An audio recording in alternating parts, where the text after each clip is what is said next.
गुरुदेव दत्त गुरुचरित्र अध्याय 47 जसा भाव तसे फळ.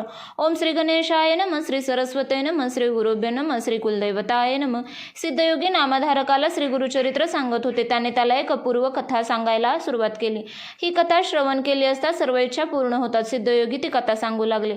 श्री गुरु गाणगापुरात असताना त्यांची ख्याती सर्वत्र झाली. त्याच गाणगापुरात पर्वतेश्वर नावाचा एक गरीब शेतकरी होता.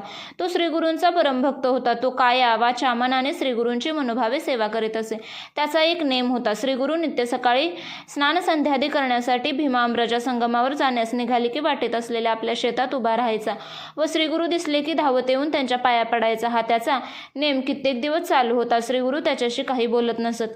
एके दिवशी श्री गुरूंनी त्याला विचारले, तू ते नेमाने मला भेटून नमस्कार करतोस, हे कष्ट का घेतोस, तुझी इच्छा काय आहे? पर्वतेश्वर म्हणाला, श्री गुरूंनी माझ्या शेताकडे कृपादृष्टीने पाहावे. माझे शेत काय पेरले आहेस असे श्री गुरूंनी विचारले असता तो म्हणाला, ज्वारी पेरली आहे, पीक चांगले आले आहे. आपल्या कृपेने माझ्या शेतात भरपूर धान्य यावे. प्रसन्न झालेले श्री गुरु म्हणाले, तुझा माझ्यावर विश्वास असेल तर एक काम कर, मी संगमावर जाऊन स्नानसंध्या करून परत येतो, तोपर्यंत तुझे हे सर्व पीक 4 बोटे खाली ठेवून कापून टाक.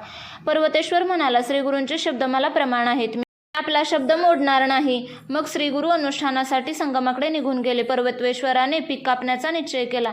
तो गावात गेला व तेथील अधिकाऱ्याला भेटून म्हणाला, मला जे शेतातील ज्वारीचे पीक कापण्यासाठी परवानगी असावी. मी शेतसारा म्हणून गतवर्षीपेक्षा दुप्पट धान्य खंड म्हणून देईन. जर पीक आले नाही तर साठवणीतले पैसे देईन.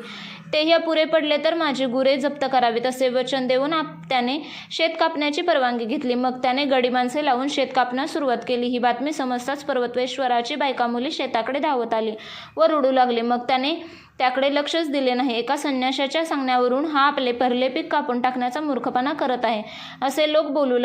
पर्वतेश्वराने त्यांच्या बोलण्याला भीक घातली नाही. त्याने सगळे पीक कापून टाकले. मग तो संगमावर गेला. श्री गुरूंना शेतावर घेऊन आला व म्हणाला, गुरुदेव, आपल्या आज्ञेप्रमाणे मी सगळे पीक कापले. ते पाहून श्री गुरु म्हणाले, अरे तू काय करून बसलास? तू उगाच पीक कापलेस. मी तुला असे केवळ गमतीने म्हणाले होतो. तो म्हणाला, स्वामी, माझा आपल्यावर पूर्ण विश्वास आहे. आपली आज्ञा मला प्रमाण, पण ती पाळली, बाकी काही मला माहीत नाही. तेव्हा प्रसन्न झालेले श्री गुरु म्हणाले, जसा भाव तसे तुला फळ मिळेल. धन्य आहे तुझा निर्धार. तुझ्या श्रद्धेने मोठे फळ मिळेल. आता तू कसली चिंता करू नकोस असे आश्वासन देऊन श्री गुरु मठाकडे गेले. काही दिवसांनी प्रचंड वादळ आले. मुसळधार पाऊस सुरू झाला. गावातील शेतकऱ्यांची पिके पार बुडाली. अतोनात नुकसान झाले. ओला दुष्काळ पडला. पर्वतेश्वराच्या शेतातील ज्वारीच्या बुडख्यांना मात्र असंख्य अंकुर फुटले. पीक जोरात वाढले. शतपटीने धान्य आले. बाकी सगळ्या गावात धान्याचा दुष्काळ पडला. सर्व लोक दुःखी झाले होते व ते पर्वतेश्वराचे पीक पाहून आश्चर्य करीत होते. पर्वतेश्वराच्या शेतात गावाला पुरून उरेल इतके धान्य होते. पर्वतेश्वराच्या बायका मुलांना अतिशय आनंद झाला. त्याच्या पत्नीने शेतात येऊन धान्य राशीची पूजा केली. मग ते आपल्या पतीच्या पाया पडून म्हणाले, मी तुमची व श्री गुरूंची निंदा केली, त्याबद्दल मला क्षमा करा. आता आपण श्री गुरूंच्या दर्शनाला जाऊ. पर्वतेश्वराने ते मान्य केले व मग ते सर्वजण मठात गेले. त्याने श्री गुरूंची पूजा केली. बायका मुलाने श्री गुरूंची क्षमा मागितली. मग पर्वतेश्वराने काय घडले ते सर्व श्री गुरूंना सांगितले. श्री गुरूंनी सर्वांना आशीर्वाद दिला. तुमच्या घरी लक्ष्मी अखंड राहील. पर्वतेश्वराने धान्याचे रस मोजले. षटपथ धान्य आले होते. त्याने कबूल केल्याप्रमाणे अधिकाऱ्याला सारा म्हणून नेहमीपेक्षा दुप्पट धान्य दिले. गावात धान्याचा तुटवडा आहे हे पाहून आपल्या धान्यातील निम्मे धान्य गावातील लोकांना दिले. आपल्याला पुरेल एवढे धान्य ठेवून बाकी धान्य गोरगरीब वाटले.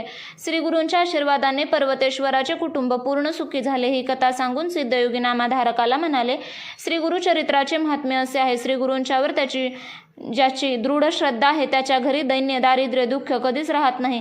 जे भावभक्तीने श्री गुरूंची सेवा करतात त्यांच्या सर्व इच्छा पूर्ण होतात.